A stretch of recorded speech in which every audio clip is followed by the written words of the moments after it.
પશુ પક્ષીની સારવાર અને રક્ષા માટે 20મી જાન્યુઆરી સુધી કરુણા અભિયાન ચાલશે, જેમાં વાગરા વન વિભાગ પણ જોતરાઈ ગયું છે। પતંગ દોરા અને ઊંધિયા સાથે ગુજરાતીઓ મકર સંક્રાંતિની મોજ માણતા હોય છે, પરંતુ અનેક નિર્દોષ પક્ષીઓ પતંગના દોરાનો ભોગ બનતા હોય છે।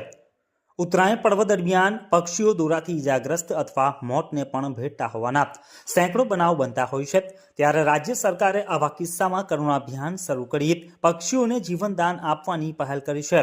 રાજ્ય સરકાર દ્વારા પક્ષીઓના જીવન રક્ષણ માટે કરુણા અભિયાન શરૂ કર્યું છે, જે અન્વયે સમગ્ર રાજ્યમાં જીવદયા એ જ પ્રભુ સેવાના મંત્ર સાથે 10 જાન્યુઆરીથી 20મી જાન્યુઆરી સુધી ઘવાયેલા પક્ષીઓને બચાવવા અને સારવાર માટે રાજ્યવ્યાપી કામગીરી હાથ ધરવામાં આવશે, જેમાં વિવિધ સામાજિક સંસ્થાઓ પણ જોડાઈને કામગીરી કરી રહી છે। વાગરા વન વિભાગ પણ કરુણા અભિયાનમાં જોતરાઈ ગયું છે અને ઘાયલ અબોલ પક્ષીઓ માટે વિવિધ જગ્યાએ સારવાર કેન્દ્રો કાર્યરત કર્યા છે, જેમાં વાગરા વન કચેરી ખાતે એક સેન્ટર, પશુ દવાખાના ખાતે તેમજ દહેજમાં પણ સામાજિક સંસ્થાઓ સાથે મળી કરુણા અભિયાનમાં જોતરાઈ ગયું છે।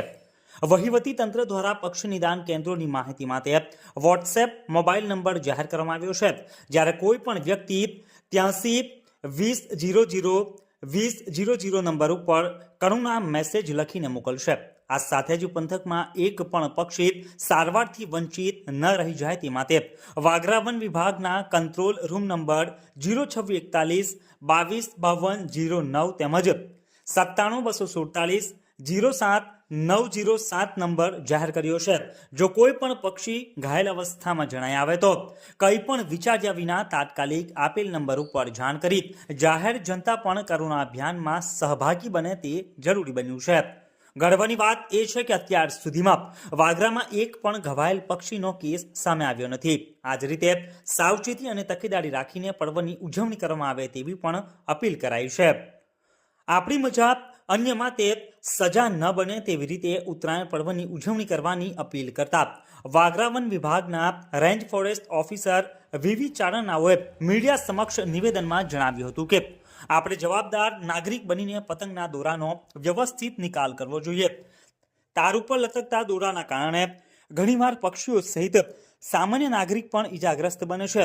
ગૂંચવાયેલ દોરા જ્યાં ત્યાં ન ફેંકી તેને કચરાપેટીમાં નાખી યોગ્ય નિકાલ કરવો જોઈએ।